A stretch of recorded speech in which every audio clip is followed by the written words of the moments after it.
You're right, Lamar Jackson. No. The reason I wanted to talk about Lamar Jackson is because Mark Schlereth, he's a former lineman for, I think, the Broncos. For the Broncos back in like the 90s. And is still a radio personality in Denver, mostly covering the Broncos, is an adamant, this is kind of a sidebar, an adamant Russell Wilson, I don't want to say hater, but just not a fan. But he came out and said that Lamar Jackson is a little bit mediocre. Ooh. Yeah, well, mostly in the playoffs, he said. I don't have the exact quote in front of me, probably should have, but whatever, that's fine. But he came out and said, Lamar Jackson in the playoffs is mediocre. He gives his completion percentage, his this, his that. So which is weird because Cam Newton was like, he's the best dual threat ever. And then Mark Schlereth's like, yeah, no, he's mediocre. So we got two polar stories here for Lamar Jackson and the Ravens. So it got me thinking, I'm like, what is my view on Lamar? Because I've been very, I would say early on, realistic on Lamar. It's like, okay, he's good, but there's a ton of growth to be had for him to be a legitimate NFL quarterback.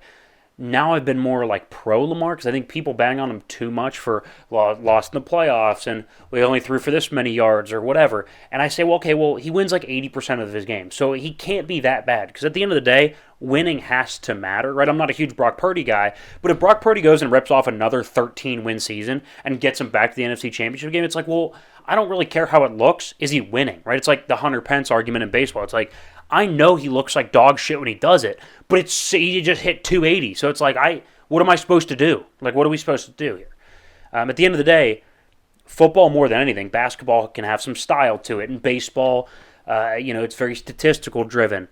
At the NFL, it's like, hey, did you win? Yes or no? If you win consistently as a quarterback, you're going to have a job. End of story, right? So for all of Lamar's criticisms, I know that he hasn't been great in the playoffs. He wins 80% of his starts in the regular season, and it goes up to like 84 when you include everything not named Patrick Mahomes on their sideline, which is like, I don't know, the same thing for everybody else in the league, right? Mahomes beats everybody. So Lamar is a good quarterback. So there's my defense of Lamar. Now let's be realistic. I think I'm fair with Lamar on both sides, right? One of my favorite quarterbacks to watch, really successful, would have paid him, should be paid, is easily a top 5 quarterback. I think we had him at like 3 or 4 when we just did it.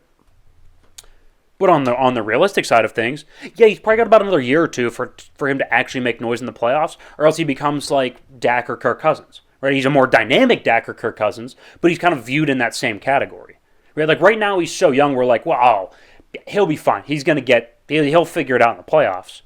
But that's what we said about Dak and Kirk and Jared Goff for the longest time before he made another run, right? It's like, okay, that's good. That's great. I'm glad you're the MVPs and the regular season success. You're getting the 1 seed, 2 seed, whatever. But you're still young, right? So we'll let the playoff failure slide. He's 1 or 2 more years from it being not even I don't want to say picking on him, not even banging on him, but more just like, okay, the reality is he's Kirk Cousins. Reality is he's Dak Prescott, but moves a lot better. That's the reality of the situation. Cowboys have won 12 games the past 3 years. The discussion's always like, hey, can Dak do it in the playoffs? The answer's always been no. It's starting to feel like that a little bit with Lamar. I don't think he's there yet because he's so much more dynamic. He's a lot younger. He's still getting better. But he's a year or 2 removed from it just being like, well, the reality is, just not a playoff winning quarterback. So, hey, we'll pay you. You're going to make the franchise relevant. You're going to win a ton of games.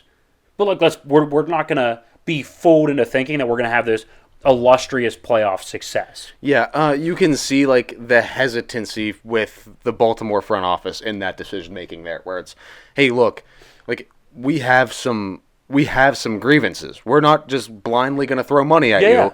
Like we like the way you play in the regular season. The way you play normally is fine, but then when we get to the playoffs, like where do you go? Well, twice he's been injured, and then when he has played, it's been like we're saying.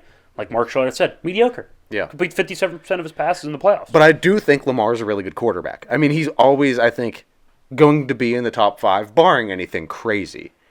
Well, for now. Yes.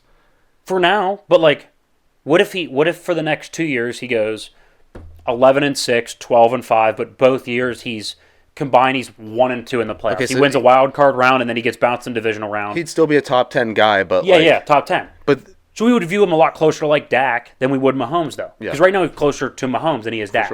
For sure. But, like, I'd make the argument that now he's even closer to Dak than he is Mahomes. Like, you Okay, have to win. You have to win to be close to Mahomes. You know who I was going to throw out there? Completely different styles of play. Jared Goff. Wins a lot. Been there, lost. Sure. Talented. Yeah. Not enough to get it done in the playoffs, though. I don't know. It's an interesting one. Again, very different styles of play. Yeah. So now, obviously, we view him as a top 5 quarterback. Is he one of the? Would you take a call on him if you were Baltimore? No, Okay, absolutely not. Okay, I agree. Absolutely not. Because me and you both separate him into trucks and trailers, or would take a call, he's a would truck. not take a call. He's a truck, and Yeah. I would not take a call. Okay, I would agree. Yeah. What about like Trevor Lawrence? Would you take a call? If I was the GM in Jacksonville, Yes. I'd think about it. Okay. I'd think about it. I'm not going to say I'd feel good about it. What about Dak? But, yeah, I'd take a call. Tua? I'd take a call. Jared Goff? Yeah. Okay. Well, yeah. Yeah. Yeah, but Sure. Goff is a little more stable. Sure. Either way, that's good. And the fact that you can say all that about Lamar with a Steelers helmet on the desk says a lot, too. I think I'm fair. Not biased. I think I'm fair. I think I feel like I see both sides of it. Like, Yeah. I would pay him. I would trade the next 3 Steelers first-round picks for him. If I, as a Steelers fan, I'd give him 3 firsts. Makes it a lot easier to be a Steelers fan, though, because every time we play them, Oh, yeah, he's TJ Watt bad just against eats us. him Yeah, up. he's bad against us. Either way, Lamar, pretty solid quarterback. Just get it done in the playoffs, my man, and you will be cemented up there with I'm not Mahomes. going to lie. As long as it's not against us, I'm kind of rooting for him a little bit. Yeah, I don't Like, mind I it. can root for somebody. He works hard. He gets better. Like, I can root for it. Yeah, he's a good dude. Yeah. All right, let's